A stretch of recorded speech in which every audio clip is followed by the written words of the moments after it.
Blood donors Mangaluru ಸಂಸ್ಥೆಯ 13ನೇ ವರ್ಷದ ಅಂಗವಾಗಿ ವಿವಿಧ ಕಡೆಗಳಲ್ಲಿ ಒಟ್ಟು 13 ರಕ್ತದಾನ ಶಿಬಿರಗಳನ್ನು ನಡೆಸುತ್ತಿದ್ದು, ರಕ್ತದ ಕೊರತೆಯನ್ನು ನೀಗಿಸಲು ಅಗತ್ಯವಿರುವ ಎಲ್ಲ ವ್ಯವಸ್ಥೆಯನ್ನು ಸಂಸ್ಥೆಯ ತಂಡದಿಂದ ಕೈಗೊಳ್ಳಲಾಗಿದ್ದು, ಕಳೆದ ರಂಜಾನ್ ತಿಂಗಳಲ್ಲಿ ಹಗಲಿನಲ್ಲಿ ರಕ್ತದಾನ ಶಿಬಿರಗಳು ನಡೆಯದ ಪರಿಸ್ಥಿತಿಯಲ್ಲಿಯೂ ನಮ್ಮ ತಂಡ ರಾತ್ರಿ ಸಮಯದಲ್ಲಿ ರಕ್ತದಾನಿಗಳನ್ನು ನೇರವಾಗಿ ಬ್ಲಡ್ ಬ್ಯಾಂಕ್ಗೆ ಕರೆದುಕೊಂಡು ಹೋಗಿ ರಕ್ತದಾನ ಮಾಡಿಸುವ ಮೂಲಕ ಮಾನವೀಯ ಸೇವೆಯನ್ನ ಮುಂದುವರಿಸಿದೆ ಎಂದು ಸಂಸ್ಥೆಯ ಅಧ್ಯಕ್ಷ ನವಾಜ್ ನರಿಂಗಾಣ ಹೇಳಿದರು.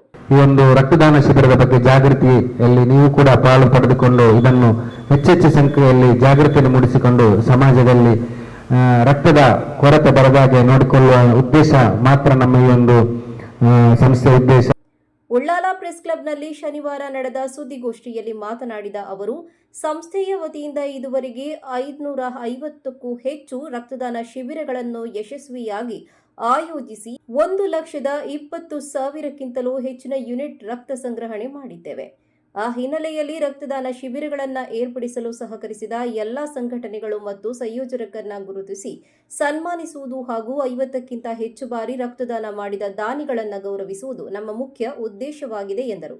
ಇನ್ನು ಅದಾಗಲೇ ಕೊಕ್ಕಡ, ಮಾಡವು, ಚಾರ್ಮಾಡಿಯಲ್ಲಿ ಶಿಬಿರ ನಡೆಸಲಾಗಿದ್ದು, ಏಪ್ರಿಲ್ 5ರಂದು ಮದನಿ ನಗರ, ಬೋಳೂರು, ಅಂಗರಗುಂಡಿ ಹಾಗೂ ಕಳಸದಲ್ಲಿ, ಏಪ್ರಿಲ್ 7ರಂದು ವಿಟ್ಲ, ಏಪ್ರಿಲ್ 8ರಂದು ಮಾಚಾರ್, ಏಪ್ರಿಲ್ 10ರಂದು ದುಬೈ, ಏಪ್ರಿಲ್ 12ರಂದು ಕುಶಾಲನಗರ ಹಾಗೂ ಹೊನ್ನಾವರದಲ್ಲಿ ನಡೆಯಲಿದೆ. ಜೂನ್ 13ರಂದು ನಗರದ ಪುರಭವನದಲ್ಲಿ ನಡೆಯುವ ಕಾರ್ಯಕ್ರಮದಲ್ಲಿ 50ಕ್ಕಿಂತ ಹೆಚ್ಚು ಬಾರಿ ರಕ್ತದಾನ ಮಾಡಿದ ವ್ಯಕ್ತಿಗಳನ್ನು ಗುರುತಿಸಿ ರಕ್ತ ಯೋಧ ಪ್ರಶಸ್ತಿ ನೀಡಲು ತೀರ್ಮಾನಿಸಲಾಗಿದೆ.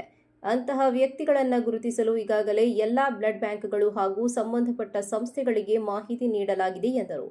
ಸುದ್ದಿಗೋಷ್ಠಿಯಲ್ಲಿ ಉಪಾಧ್ಯಕ್ಷ ಅಶ್ರಫ್ ಸಿಎಂ ಉಪ್ಪಿನಂಗಡಿ, ಪ್ರಧಾನ ಕಾರ್ಯದರ್ಶಿ ಸಾಹುಲ್ ಹಮೀದ್ ಕಾಶಿಪಟ್ನ, ಶಿಬಿರದ ಆಯೋಜಕ ಫರ್ಜಾನ್ ಅಹಮದ್ ಹಾಗೂ ಕಾರ್ಯದರ್ಶಿ ನಿಜಾರ್ ಉಳ್ಳಾಲ್ ಹಾಗೂ ಸಂಘಟನಾ ಕಾರ್ಯದರ್ಶಿ ಅಬ್ದುಲ್ ಸಲಾಂ ಚೆಂಬುಗುಡ್ಡೆ ಉಪಸ್ಥಿತರಿದ್ದರು.